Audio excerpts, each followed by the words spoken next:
Dans cette vidéo, nous allons parler des relations entre les tables et comment utiliser les annotations JPA correspondantes. Alors pour cela, ici, j'ai réalisé un schéma dans lequel on va essayer d'expliquer tout cela le plus précisément possible. Et ensuite, on pourra voir comment coder tout cela avec Spring et avec la librairie JPA. Ici, en l'occurrence, j'ai mis en place une petite étude de cas. Par exemple, ici, je suppose que dans un diagramme de classe, j'ai une classe employée. Cette classe employée, elle a les propriétés first name, last name et compagnie. Et je suppose que chaque employé a un profil pour pouvoir se connecter, par exemple, à un site web. Ce profil, je l'ai mis en place ici dans une entity que j'appelle employé profil, dans lequel on aura le username, le password et l'email. Chaque employé a un et un seul profil. Pour cela, donc, dans notre diagramme de classe, on aura une relation avec les cardinalités 1 et 1 de chaque côté. Alors qu'est-ce que ça signifie ces cardinalités? Ça veut dire qu'à un employé ne correspond qu'un seul profil. Et à un profil ne correspond qu'un seul employé. Voilà. Alors comment est-ce que, avec les notations JPA, on peut représenter ce type de relation-là? Eh bien, dans la classe employé, on suppose que la classe employée, c'est la classe propriétaire de cette association. Classe propriétaire, ça veut tout simplement dire que cette entité employée, elle fait référence à une entité employée profil.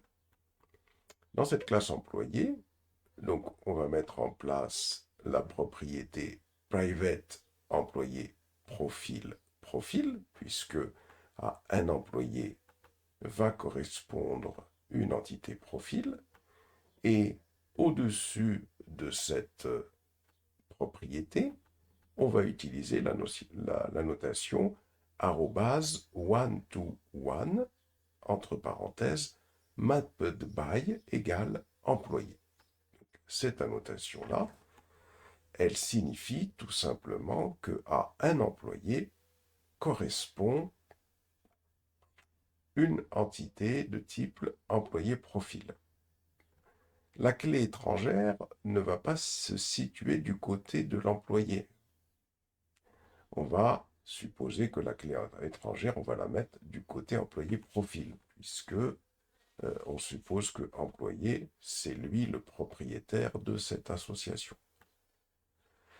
À partir de là, dans l'entité employé profil, la notation qu'on va utiliser pour spécifier qu'il va y avoir une clé étrangère ici qui va être un employé, on va utiliser la notation, on va d'abord définir une propriété qui va être private employé-employé, donc une propriété de type employé.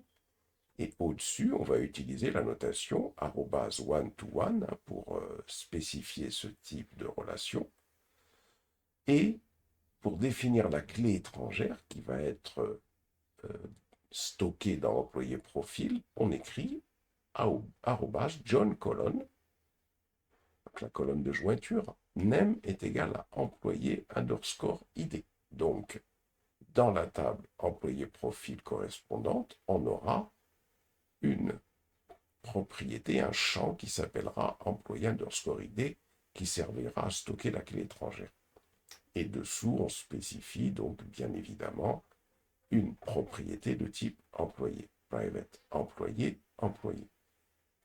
Voilà comment est-ce qu'on peut utiliser la notation JPA pour représenter une association one-to-one.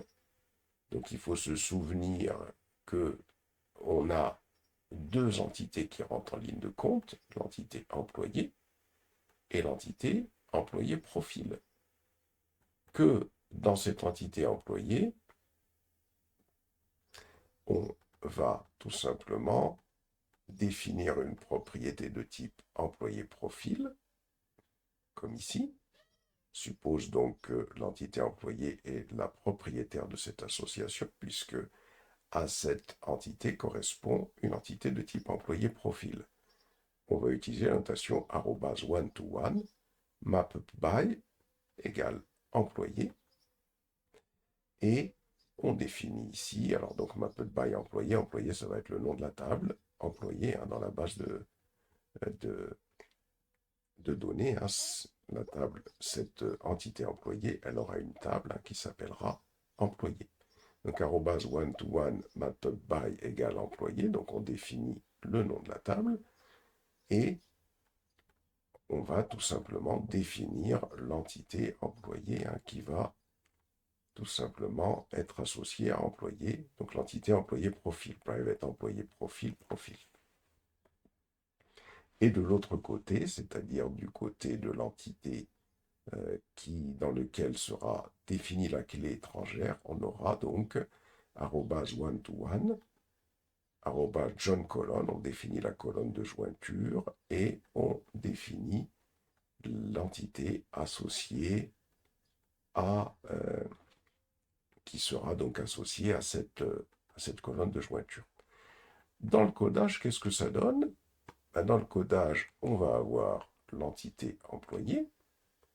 Cette entité employée va définir parmi ses propriétés, voilà ici, la notation @one-to-one, mapped by employé, et juste dessous, on définit donc une propriété de type employé profil, profil. Donc ça, c'est pour la classe employé. Ensuite, du côté de employé profil, ici, donc on va avoir cette annotation @one-to-one, John colonne, name, employé _id, private employé, employé. Lorsqu'on teste tout ça, on va obtenir dans la base de données, on va obtenir une base de données dans laquelle on aura la classe employé, qui est la table employé, pardon, qui est ici, avec tous ces champs, et en particulier le champ ID, qui va être l'identifiant de cette table. Et du côté de employé profil, c'est là où on va avoir la clé étrangère, on va aller la regarder. Cette clé étrangère, la voilà ici. Alors je fais colonne. La clé étrangère, elle est ici, la clé employé ID. Cette clé étrangère employé ID, c'est elle qui va permettre de faire la correspondance avec la table employée qui est ici. Donc voilà comment on définit, on peut utiliser les annotations JPA pour ce premier type de relation là. On a un deuxième type de relation, c'est les relations one-to-many, donc un vers étoile. Par exemple, on suppose qu'on a la table employée et que les employés, donc la même table qu'en haut, et que les employés peuvent, dans une compagnie ou dans des compagnies différentes, avoir des salaires qui vont évoluer. Ça veut dire donc qu'à un employé, on va pouvoir associer plusieurs salaires, puisque dans le temps, peut-être que son salaire sera de 2000 €, ensuite 2500 €, etc., etc., et on souhaite les conserver, les salaires. Donc ici, on aura Monde, c'est le salaire, compagnie, c'est la compagnie auquel appartient l'employé, et puis active flag pour dire si ce salaire est actif ou pas. Et donc, ici, donc, on va avoir une relation 1 vers étoile, à savoir qu'un employé peut avoir plusieurs salaires qui vont lui être associés. Pour pouvoir représenter cette cette, cette relation, on va procéder de la manière suivante, hein. C'est-à-dire que ici, on va avoir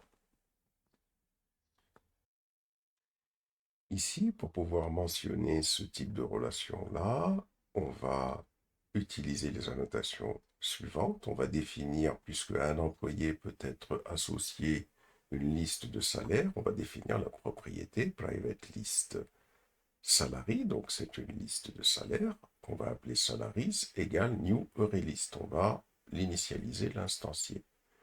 Ensuite, au-dessus, on va utiliser la notation one to many. One to many. C'est bien le cas, c'est one to many.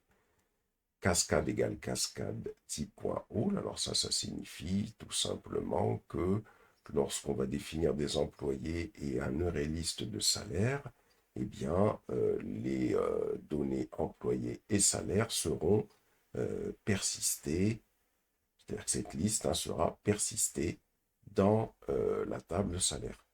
Orphan removal égale through, ça signifie tout simplement que quand on supprime un salaire de cette liste, il sera supprimé de cette base de données.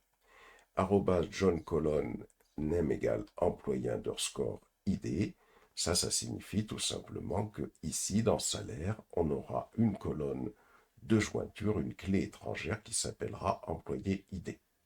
Donc ça permet, dans l'entité employée, de pouvoir, avec les annotations JPA, spécifier le type de relation one-to-many. Et dans salary, on va tout simplement utiliser la notation @many-to-one, c'est-à-dire many-to-one.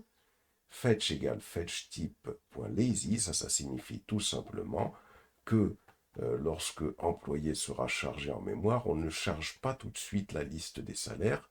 La liste des salaires correspondants sera chargée uniquement lorsque le programme en aura besoin. Ça permet de faire en sorte que ce soit plus performant. Contrairement à fetchType.lazy, on a fetchType.eager, c'est-à-dire que si c'est plutôt fetchType.eager qu'on va utiliser, dès qu'on chargera un employé, immédiatement sa liste des salaires sera chargée, le programme sera moins performant. Et là, dessous, on va tout simplement définir une propriété de type employé qui va correspondre donc à salaire. Voilà comment est-ce qu'on peut spécifier, utiliser la notation JPA pour spécifier ce genre de relation. Dans le code, ça reviendra tout simplement dans employé. Voilà comment on va spécifier cette annotation, comme on l'a vu sur le schéma. Et dans le salaire, voilà comment on va spécifier cette annotation comme on l'a vu dans notre schéma. Voilà. Et bien sûr, on avait vu le one-to-one tout à l'heure pour le salaire. Ce qu'il est, je ne le retrouve pas. Non, c'était pour l'employé, pardon. Donc voilà. Voilà comment est-ce qu'on peut spécifier ce genre de relation.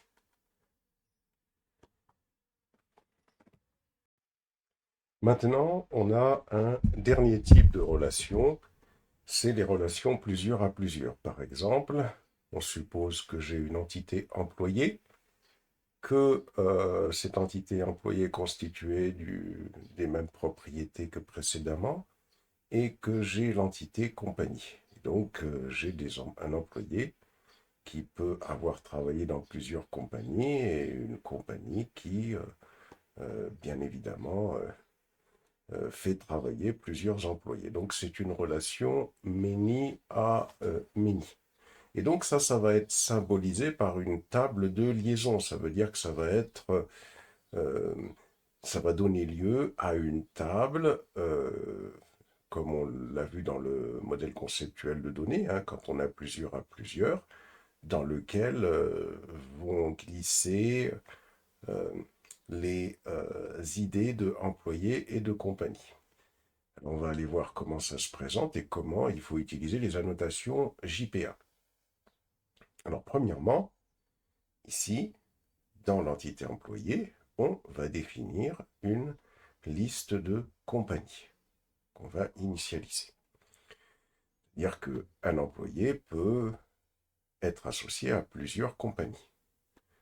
On va utiliser la notation @many-to-many et on va lui affecter deux propriétés, la propriété cascade avec les deux valeurs cascadeType.persist et cascadeType.merge. Alors qu'est-ce que ça veut dire ça? Ça veut dire tout simplement que au fur et à mesure que pour un employé donné, on affecte des compagnies dans cette liste, eh bien, ces compagnies seront persistées dans l'entité compagnie.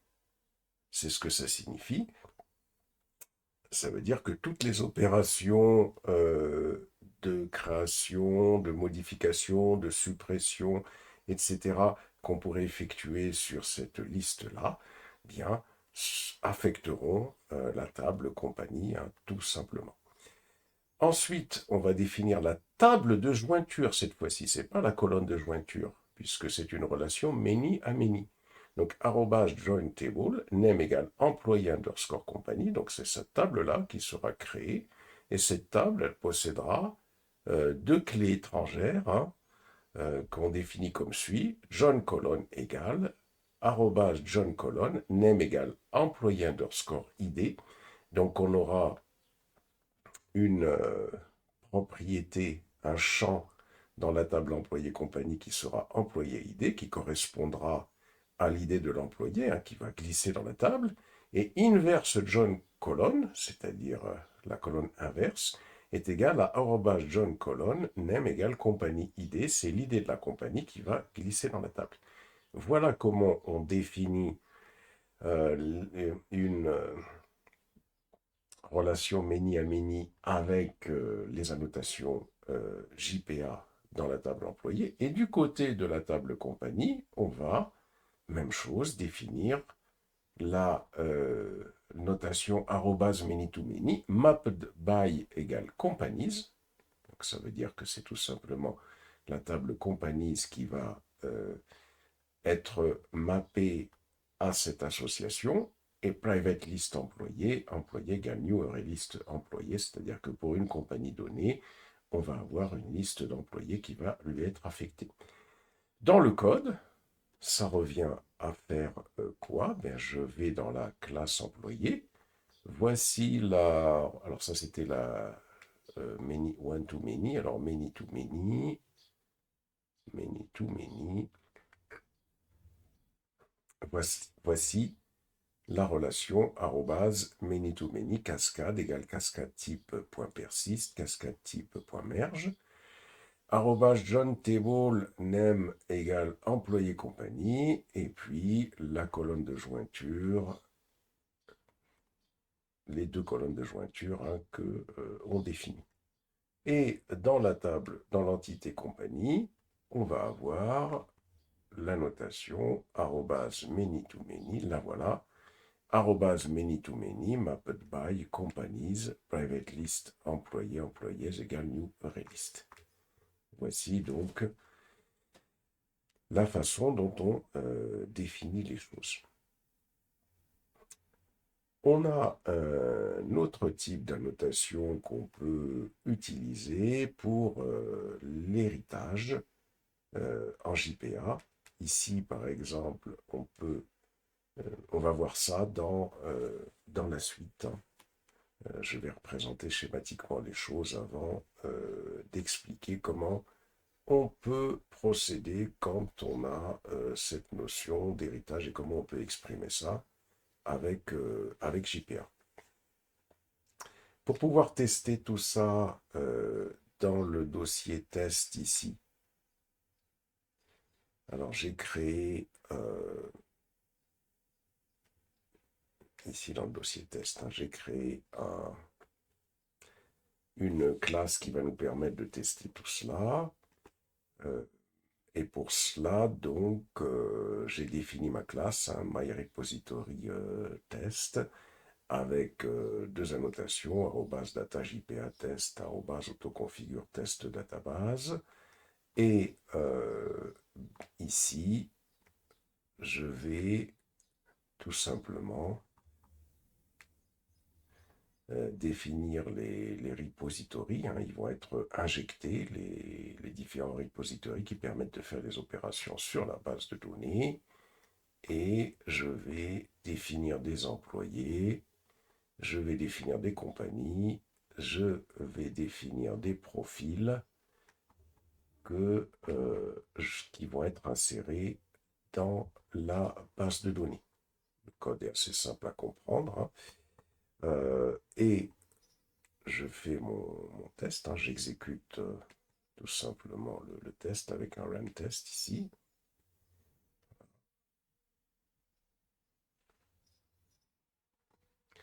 Alors, bien sûr, il faut avoir lancé la base de données MySQL. Et dans la base de données MySQL, on va avoir des compagnies qui vont être intégrées.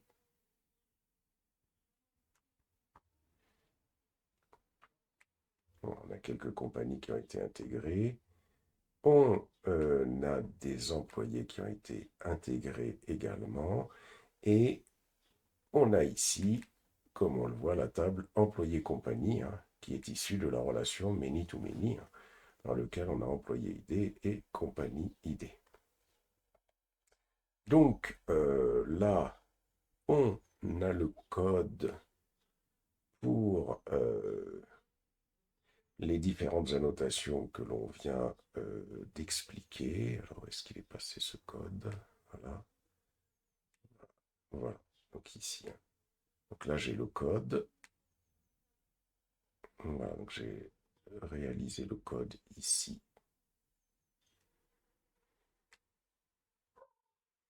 Voilà. Donc avec les différentes classes qu'on a vues en schéma, la classe compagnie, la classe employé, la classe salarié, et les différents repositories qui sont définis ici. Voilà. Et puis là, j'ai créé une petite classe pour pouvoir tester tout ça. Alors, si on veut faire des tests sans aller visualiser dans la base de données, il aurait fallu que je rajoute une ou deux instructions. Je rajouterai ça dans une autre vidéo dans laquelle je pourrai expliquer comment faire un test. Dans ce code, il y a également, dans mon code, j'ai du mal à voir sur l'écran, dans le code, il y a le dossier ressources. Et dans ce dossier ressources, il y a le fichier application.property, bien évidemment, dans lequel je définis le nom de mon application, l'URL pour la base de données MySQL, le username, et puis le pilote JDBC et différentes propriétés liées à JPA et Hibernate. C'est ça qui me permet de me connecter à la base de données. Voilà. Alors,